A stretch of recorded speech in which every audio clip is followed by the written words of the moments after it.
రోజు ఏం లేదు కదా వచ్చి ఒక ప్లేట్ పట్టుకొని కొట్టుడే. పక్షులు పిట్టలు ఎలకల ద్వారా వరి సాగు చేస్తూ రైతులకి సతమతం అవుతున్నామని చెప్తున్నారు. మంచిర్యాల జిల్లాలో ఉన్నాము. రైతు మునిందర్ గారు ఉన్నారు. 6 ఎకరాలు వేసామండి, 12 ఎకరాలు వేసాము. 6 ఎకరాల్లో మొదలు ఈనింది. పక్షులు చిన్న పిట్టలు విపరీతంగా వచ్చి పాలు పొడుచుకొని తింటున్నాయి. నేను రోజు 6 గంటల నుంచి సాయంత్రం 6 దాకా తింటూనే ఉంటున్నాయి. అవి అయిపోయిన తర్వాత రామచిలుకలు చుట్టూ ప్రాంతంలో చెట్లు ఉన్నాయి.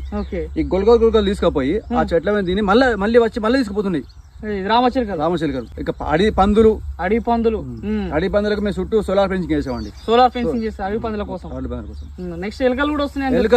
ఎలుకల బెడద, పిట్టలు, రామచిలుకలు, ఎలుకల బెడద, పందులు. ఎలుకల బెడద ఏం చేస్తారు సార్? ఎలుకల బెడదకు నేను మామూలుగా ఏదో యూట్యూబ్ లో చూసి బియ్యంలో ఉల్లిగడ్డలు కలిపి ఎలుకల మంది కలిపి ఎక్కడెక్కడ ద్వారాలు ఉంటాయి అవి వేసుకున్న వాటికి అక్కడక్కడ వేస్తే ఒక 10-12 చనిపోయినాయి. కానీ మళ్ళీ తినలే అవి మళ్ళీ రాలే. దానికి అర్థమైపోయింది. కానీ ఈ పందులకి అడవి పందులకి సోలార్ ఫెన్సింగ్ పెట్టుకోరు. పక్షులకి ఏం చేస్తారు సార్? పక్షులకు రోజు ఏం లేదు కదా వచ్చి ఒక ప్లేట్ పట్టుకొని కొట్టుడే చుట్టూ తిరిగి కొట్టుడే. ఎన్ని రకాల సమస్యలు ఉన్నాయి. 8 గంటలు కొట్టుడే. 8 గంటలు కొట్టుకుంటా 8 గంటలు కొట్టుడే. ఎన్ని సమస్యలకి వెళ్ళి బయట నెల రోజులు కొట్టుకుంటూనే ఉన్నా. కరెక్ట్ నెల 12 రోజులు ఈ రోజు వరకు.